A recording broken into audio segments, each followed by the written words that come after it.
Hey guys, and welcome back to the channel.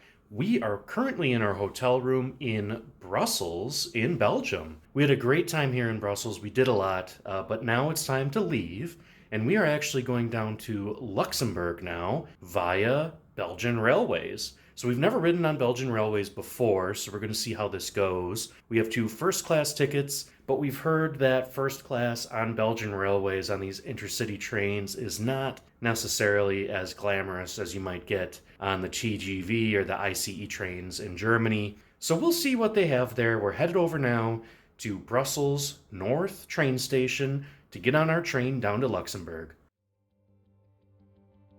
Belgian Railways, or the National Railway Company of Belgium, was formed long ago in 1926.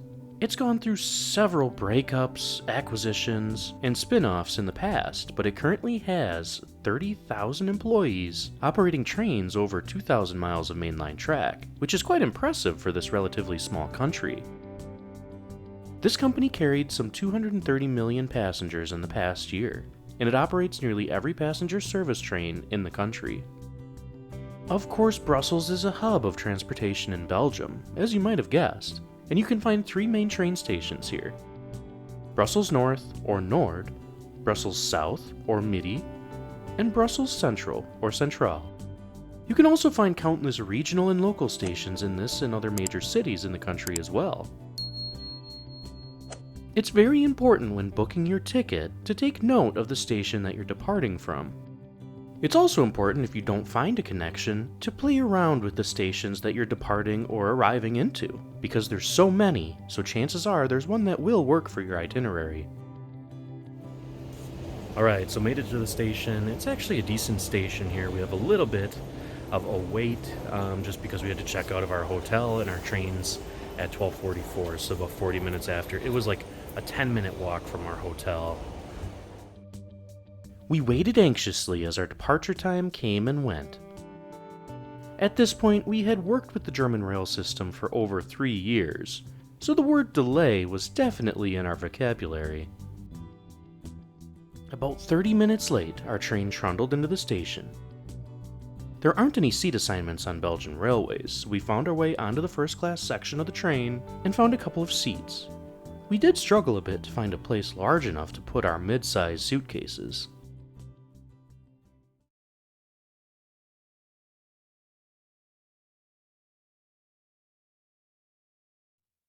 Alright, so we are on board in the first class carriage on this Belgian Railways train. First impressions are that it's very, very basic. We will say it is very quiet, and we think that that's maybe why people do first class on these Belgian Railways trains, is because they can get a quiet carriage with fewer people. One thing you do need to know about Belgian Railways is that they don't have seat reservations. Unlike many other international train services, there are no reservations. So you basically buy a first or second class ticket, and then you can make your way to any open seats in those carriages. So second class can fill up quite quickly, especially on these popular routes. First class fills up a lot less quickly. So that might be one reason why people actually book these tickets. To be honest, looking around the seats, again, it's very basic. The seats are a 2-2 configuration. It's not like on the ICE trains or the TGV where you get a 1-2 configuration in first class, giving you some more room in the seat. That's not the case here. In first class, you do have a table between each group of 4 seats, which is nice. But that also means that in first class, you might be forced to sit across from somebody that you don't know, which is interesting. There are only a couple seats in these carriages that are actually 2 seats next to each other with no seats across. So again, it's quite a weird design. Talking about the seats themselves, again, they're fairly comfortable. They're small. You do have an overhead light, so if you want to do reading or something like that, there is an overhead light. There's no power in the seats. Very odd to have a first class without any power in these seats. There are power at the seats on either end of the carriage, but I mean, so that's like 4 seats in this entire carriage. And you can see behind me that there's a lot of seats here. So weird, no power. again, there's no Wi Fi on these trains either. I mean, this is a 3 hour train ride without any Wi Fi. So that's something you need to be aware of too. There are bathrooms on board, which is good, but we also found that there's no dining car. So you do have to bring your own food if you want to eat anything. When it comes to our luggage, I mean, we're basically sitting on top of our luggage right now because unfortunately, there are no luggage racks in these cars either. It's almost like these trains were not built for long distance travel. We can say it's very similar. The layout and everything is very similar to like a German regional train that might go an hour one way and then back. But there's no luggage racks. There are luggage areas above the seats, but to be honest, they're so small that you can only really fit a backpack in there, a small backpack at that. So the overhead luggage compartments are pretty much useless. So that's kind of our first impressions. Not too impressed at this point in the journey. So we'll see if things get a little bit better. We will say that the ride is very smooth. Not a lot of wobbling back and forth or anything like that. And we are moving along at a pretty good clip.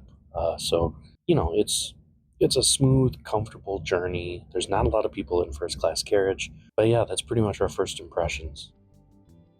While our first impression of the train was not very good, we were getting some very nice views out of the window. The countryside of Belgium is actually very beautiful.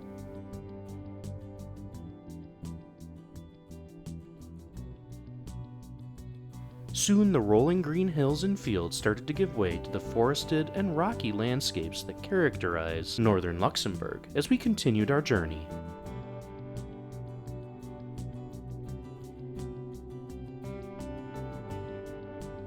You might be wondering how we booked these tickets. Of course, you can always go to the ticket office or a ticket machine at the train station, but we usually prefer to book our tickets online. For the National Railway Company of Belgium, that website is the initials of the company's full name in French. You can navigate to this site and use it to find a connection you're looking for. If you're booking a train journey within the borders of Belgium, such as to Bruges or Liège, you can book directly on the website. For us, since we were booking an international journey, we were redirected to the international website, where we could take a look at the possible journeys and book our tickets directly. You will get sent the tickets via email, and you can either print them or just show them on your mobile phone to the conductor during your trip. Alternatively, you can also download the mobile app and add your reservation. This is much like you would do with an airline ticket on an airline's mobile app. With the short amount of time left in our journey, we started to gather ourselves for our departure into Luxembourg. Alright, we have about an hour left in the journey. We can say the bathrooms and the train itself, they're pretty clean. So that's good. You don't always get that on trains. We will say, though, that all of these Belgian Railways trains are very dated. They all seem very old. It's not like there's new trains and old trains. There's like old trains and then super old trains. That's kind of what they have. So it's kind of an interesting experience. So let's talk about price. Because like we said, we're not very impressed with the first class carriage. Again, this is a 3.5 hour train ride from Brussels to Luxembourg. A second class ticket on this trip is very cheap. It's about 18 euros, 18 or 19 euros. As a full disclosure, since we went on this trip, these tickets actually increased to a price of just over 25 euros for the second class ticket. The first class ticket is 42 euros per person, so quite a bit more expensive. Thing is, we don't really know what you're getting for that. It's not like you're getting Wi-Fi, you're not getting any food or anything, you're not getting drinks, you're not even getting better seats, to be honest with you. What you are getting is, well, and I was going to say you're getting a guaranteed seat in the first class carriage, but that's not even true either. If they oversell first class, there's no assigned seats. So there is a chance that you could be standing on very busy train routes. I will say that there are almost no people in this first class carriage, so I'm guessing that not a lot of people are actually taking advantage of first class, which means that you probably will get a seat very easily. So yeah, that's kind of what we paid. Definitely, I'm not sure that we got our money's worth here. We still have an hour to go. Maybe they'll surprise us. Unfortunately, our experience did not really improve. As we rolled into the Luxembourg station and were getting our things ready to get off the train, we had some time to reflect on what we actually paid for with the first class ticket. This train journey was extremely average, if not even a bit dissatisfactory, knowing what we paid. While the seats didn't leave us aching after our 3.5-hour journey, they definitely were not luxurious. There was no Wi-Fi, no power in the seats for most of them, and no dining car on board. There was a bathroom on board and it was functional, but that was pretty much where the amenities ended. If you're looking for something a bit more luxurious and are traveling internationally into Belgium from Germany, France, or the Netherlands, we would strongly recommend that you book with one of the national rail lines of one of these countries. Enjoy some time on the ICE train from Germany, the TGV train from France, or even the Thalys line from the Netherlands. Don't make the same mistake we did in thinking that an international route in first class would be anything luxurious on Belgian Railways. We can definitely state that the first class ticket is not worth it. Thank you for watching this video. We hope it was helpful and informative. We'll see you in the next one.